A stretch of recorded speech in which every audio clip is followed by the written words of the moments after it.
জন্মভূমি ছেড়ে বিশ্বনবী মদিনায় যাচ্ছেন, মনটা খুব খারাপ। প্রথম যখন মানুষ বিদেশে যায় এয়ারপোর্টে কাঁদে না? একদিকে পদত্যাগ করে সপরিবারে দেশ ছাড়া শেখ হাসিনা, অন্যদিকে এখনো পুরো জাতির মধ্যে চলছে বিজয় আনন্দের উল্লাস। সেই আনন্দের মিষ্টিক্ষণ মুহূর্তে আরেকটু যেন মধু ঢেলে দিলেন মিজানুর রহমান আজহারী। জানা গেল খুব শীঘ্রই দেশে আসছেন এই ইসলামিক বক্তা। 6 আগস্ট মঙ্গলবার নিজের ভেরিফাই ফেসবুক পেজে 24 মিনিটের এক ভিডিও বার্তায় তিনি এই আনন্দের কথা জানান। গণ বিপ্লবে যারা এর নেতৃত্ব দিয়েছেন তাদের প্রতি শুভেচ্ছা ও অভিনন্দন জানান। সবাইকে প্রাণ ঢালা শুভেচ্ছা এবং অভিনন্দন জানাচ্ছি। এই বিপ্লবে যারা নিজেদের তাজা রক্ত বিলিয়ে দিয়ে শাহাদাত বরণ করেছেন তাদের রুহের মাগফিরাত করেন তিনি। বিপ্লবকে বাস্তবায়ন করবার জন্য যারা নিজের দেহের তাজা রক্তটুকু বিলিয়ে শাহাদাত বরণ করেছেন, আমি শুরুতেই তাদেরকে।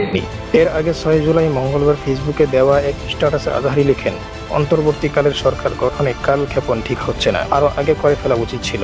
তিনি বলেন, যত দেরি তত আশঙ্কা। বর্তমান সময়ে ইসলামিক বক্তা হিসেবে জনপ্রিয়তার শীর্ষে ওঠেন মাওলানা মিজানুর রহমান আজহারী। যেখানেই তার ওয়াজ মাহফিল সেখানেই লাখ লাখ মানুষের সমাগম। বিশেষ করে তরুণ এবং যুবকদের উপস্থিতি এসব ওয়াজ মাহফিলে বেশি লক্ষ্য করা যেত।